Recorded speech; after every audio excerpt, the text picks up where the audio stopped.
Alors bonsoir à tous, j'espère que vous allez bien.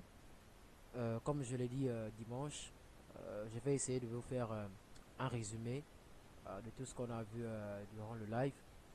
Je vais essayer de le faire en moins de 15 minutes et vous me pardonnerez alors pour les endroits où je vais beaucoup sauter parce que voilà, on ne pourra pas tout dire en 15 minutes alors que le live a duré plus de 2 heures.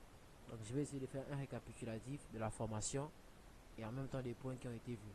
Donc merci vraiment d'être indulgent et surtout de prendre ça juste comme ça et on verra comme on l'a dit dans les prochains moments organiser un autre live.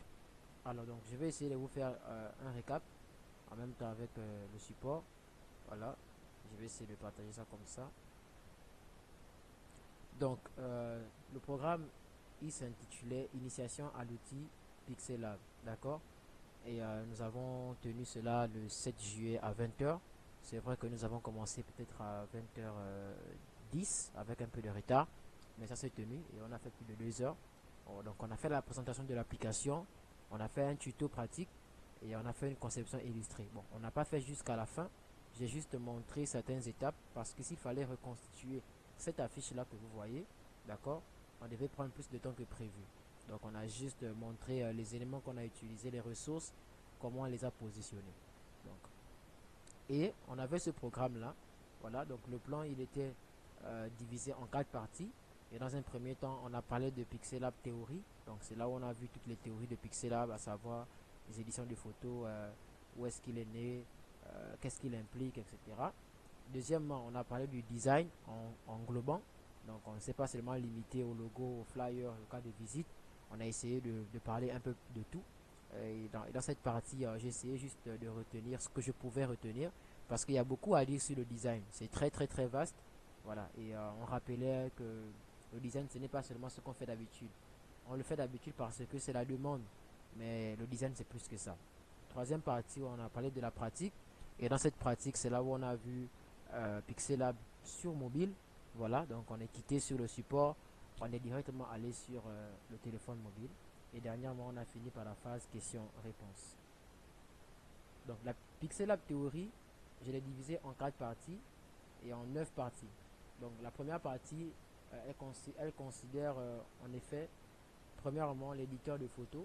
Donc ici, qui dit éditeur de photos dit forcément retouche photo, couper, coller, copier. Voilà, donc tout ce qu'on a l'habitude de voir, c'est un peu la même, on va dire la même condition qu'exigent les applications telles que Canva et peut-être d'autres applications que vous avez comme éditeur de photos.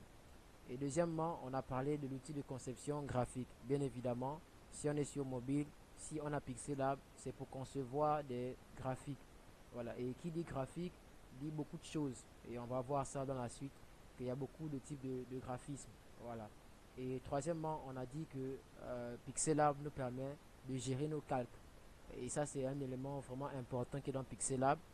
Tu peux facilement gérer tes calques de telle sorte que tu puisses retrouver les éléments que tu as utilisés. Par exemple, ici, dans le point 1, éditeur de photos, le point 2, conception graphique, si on était sur Pixelab, cela sera scindé comme des calques.